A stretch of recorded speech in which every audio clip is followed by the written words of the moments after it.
Seguimos familia Mixquitaqui con Magda, la voz sensual. ¿Cómo estás, Magda? Bienvenida a Mixquitaqui. Muy feliz de tenerte siempre aquí en la casa. Muchísimas gracias, Renatita. De verdad yo emocionada de poder retornar a Mixquitaqui, agradecida como siempre a todo el equipo que hoy pues nos está acompañando. Cuéntame acerca de tus nuevos proyectos. Cuéntale a la familia Mixquitaqui qué es lo que se viene para ti. Hemos realizado ya nuestro aniversario y muy agradecida a todo el público en general que nos acompañó. Y ahora para este domingo, 1 de enero, tenemos otro evento en el local Angaray. Será pues también un evento familiar y luego nos preparamos para nuestro gran Jori Carnaval en el mes de febrero. Renatita, estás pues invitada para nuestros...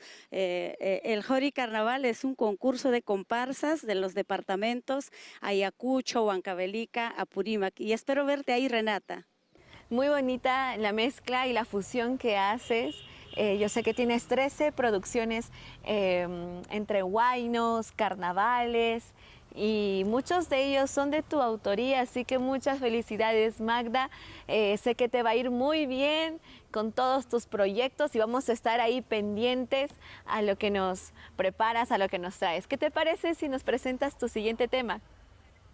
Bueno, Renatita, después de cantar esta bonita canción, Mis Dolores, que es pues del centro del Perú, ahora vamos a presentar este bonito carnaval cusqueño, pero al estilo de Magda, la voz sensual.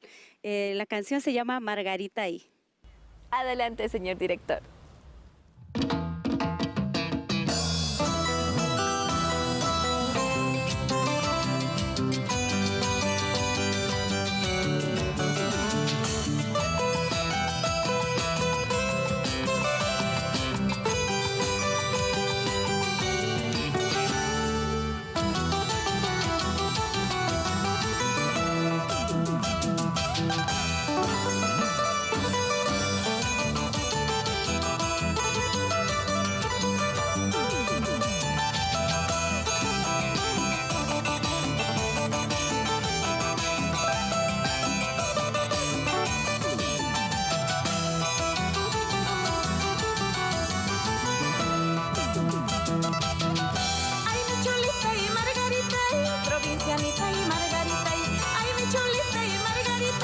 Provincianita y Margarita, chupa y alza y Margarita.